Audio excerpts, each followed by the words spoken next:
walking with it.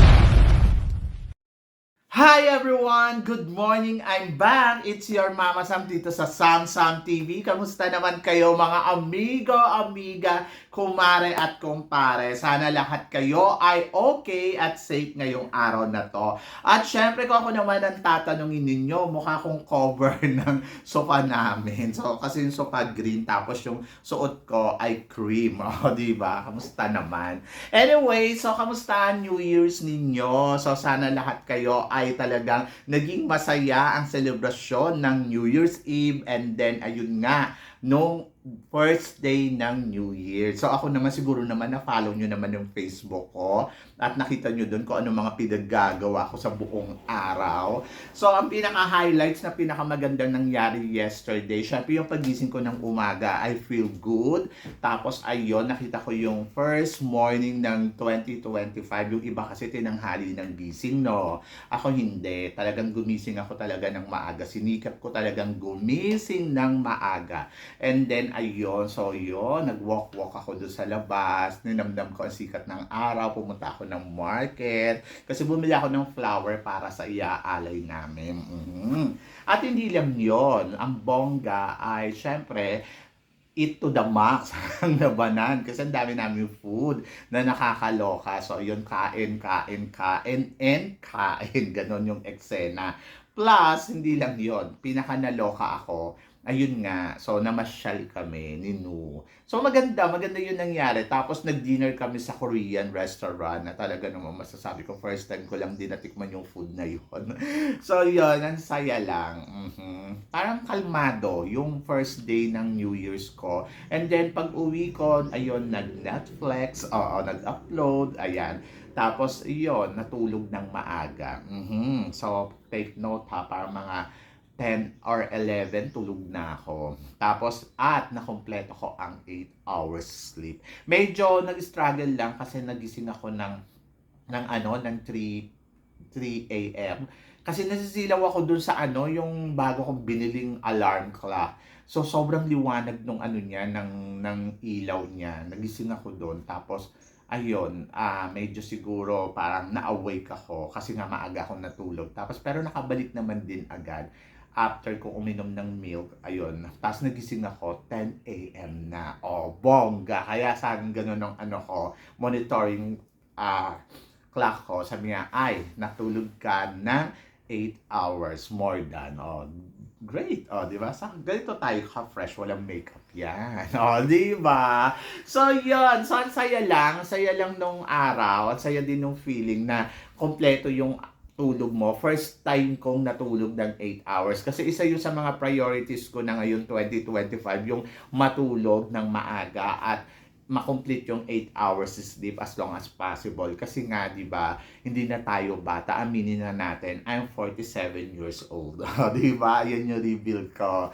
Na parang hindi naman ako feeling 20. Kasi minsan, feeling 20 ako, naglulundag ako. Tapos ayun, so nadidisgrasya ako. Guys, ito ang natutunan ko noong 2025. Dapat maintindihan mo na hindi ka na bata. Siyempre yung mga buto natin, yung energy natin, hindi katulad yan ng mga energy ng mga dalaging din tayo. Ako kasi minsan parang feeling ko sayaw-sayaw ako. Hala, sige, parang feeling ko 16 years old lang ako o 20 years old lang ako. Pagkatapos, ayun, parang nagkakaroon ako ng mga injured kasi hindi naman ako nag-exercise. So, yan. Ganon. Tapos pag uwi ko, hala, hindi ako makatayo sa sobrang sakit ng mga tuhod ko. Sa madaling salita, inaabuso ko ang sarili ko at hindi ako lumalagay dun sa tama. At least ngayon, alam ko na dapat alam ko. Ngayon, magpo-47 na ako this year. So, dapat talaga medyo hinay-hinay at alagaan natin yung sarili natin. Pili ko naman strong naman ako kasi 'di ba, dami ko pinagdaanan, COVID, operasyon. So, nalagpasan ko yung lahat, but still na kailangan kong alagaan yung sarili ko. Na-realize ko lang na parang dapat pala alagaan mo talaga yung sarili mo. Ayun yung realization ko noong 2024. Kasi nga, di ba, may mga pinagdadaanan tayo na nagugulat ka na ba't mo to nararamdaman. Tapos you forgot na, ay, nasa 46 ka na pala. O, ganon. Pero guys, syempre, close na natin sa 45 years old yung edad ko. Hindi naman ako mukhang 46, di ba? Charot. Anyway. Ayun! So, eto na. Speaking of my edad.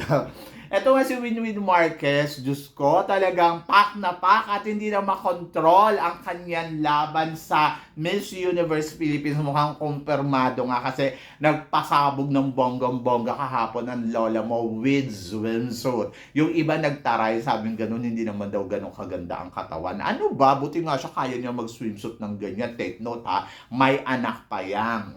Ibig sabihin, talagang maalaga talaga si Winwin Marquez sa katawan niya. At hindi lang yun, marami talaga nag-aabang sa kanya na magbalik dito sa Miss Universe Philippines. I mean, magbalik sa mundo ng pageantry. Inaabangan talaga siya. At maraming naniniwala. Paano ba naman kasi hindi maniniwala ang tao sa kanya? Prove niya na sa atin na kaya niyang makipagkabugan, makipagsabayan sa mga kandidata ng mga Latinas. Diba sabi ng ganon, Latinas layers nga daw itong si Miss Winwin Marquez. Ako naman, agree naman ako, kaya nga siya nanalo na Reina Hispano-Americana no? Pero yung iba nagtataas ng kilay, sabing ganon, ano ba? Title holder na yan, wala naman na dapat patunayan. Siguro sasali siya dahil sa kanyang comeback, di ba? Kasi gusto maging maingay daw ang pangalan ng isang Winwin Marquez. Alam niyo ako guys, sa totoo lang, kung ano man yung plano ni Winwin, ipaubayan natin yun kay Winwin kasi siya naman yun, hindi naman tayo. Kung gusto niya sumali, go, go, go, fight, fight, fight. Diba? Sabi nung iba, ay nako, matatalo lang naman din yan. Ano ba kayo guys, mga kontrabida kayo, mga inggitera kayo ng taon? Hayaan ninyong lumaban si Winwin Marquez. Kung mananalo siya, di bongga. Kung matatalo naman siya, wala naman tayong magagawa doon. But I think Winwin Marquez, doon siya sa part na ginagawa niya yung best niya. Paano ko nasabing ginagawa niya yung best niya? Kasi doon siya na talagang wala lang, laban na laban. Lalaban ko to kahit anong mangyari. O, di ba? So, I'm happy for her kasi at least, di ba, yung mga tumatakbo sa utak niya, tinatry niyang gawin. So, katulad na lang halimbawa, what if kung sumali uli ako dito sa Miss Universe Philippines, okay lang ba? So, at least, di ba, nagkaroon siya ng action. Kung sakaling go man siya sa Miss Universe Philippines, nagkaroon siya ng actions, nagkaroon siya ng step para magawa niya yung goal niya. Kaysa naman doon sa parang puro ka what if at wala kang ginagawa. Sabi ng ganon, wala namang problema kung sasali siya dahil yun yung gusto niya. Siya naman yung gagastos. So, go ahead na lang. So, parang feeling ko naman, may laban si Winwin ha, in fairness. Bukod kasi doon sa napatunayan niya na she's a Reina Hispano-Americana ng bonggang-bongga na talaga namang masasabi ko naman na, oy, ang galing kaya ni Winwin. Kasi, doon siya sa part na pagdating siguro sa Miss Universe, kung sakali siyang makukuha, may laban. Di ba sinabi ko nga sa mga ibang vlogs ko na this time, what if magpadala naman tayo ng mother sa Miss Universe? Kung ang mga tawag dito, kung ang mga Colombia, Venezuela, nagpadala sila, hindi sila natakot sumugal, hindi sila natakot mag-try. Basta naniniwala sila doon sa kandidata nila. Imagine niyo ang Colombia nagpadala ng mother o naka-top 5 sa Miss Universe. O happy na sila kasi naka-top 5 sila. Tapos ang Venezuela, ganun din, nagpadala din, naka-top 5 din. Fourth runner-up. Sabing ganon, hindi naman kasi mananalo yung mga ganyan. Ano ba guys, sa panahon ngayon, huwag kang umarte. Swerte mo na nga kapag naka-semifinals ka. So ngayon, parang sa era ni Kun An, medyo mahirap tayo talagang manalo dito ng Miss Universe. Maniwala ka guys. Huwag kang maghangad ng title. Matuwa ka kapag naka-top 5 na. So ako para sa akin, kung sino man yung ilalaban nila na kayang tumungtong ng top 5, okay na ako doon. Huwag muna tayo doon sa Corona. Kasi ang Corona kasi dito sa Miss Universe medyo malabo para sa atin. Lalo na alam natin na pinupush ng Thailand na talagang manalo sila, di ba? Imagine ninyo, mas pinipili nga nila ang Thailand na makarating sa top 5 kesa sa Philippines. For sure next year, ganun na naman yan.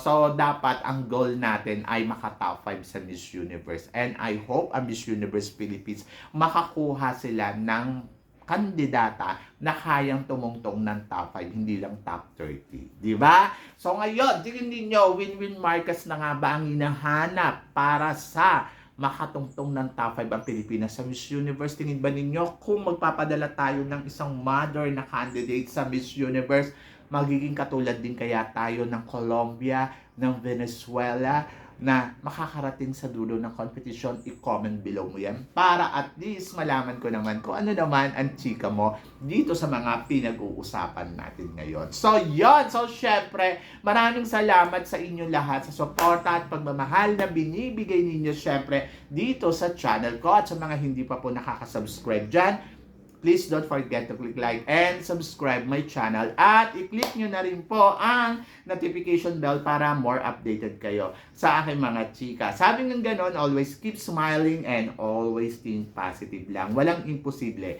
Magtiwala lang tayo sa itaas. Kaya guys, hanggang dito na lang. Hanggang sa muli nating chikahan. See you tomorrow. Thank you guys.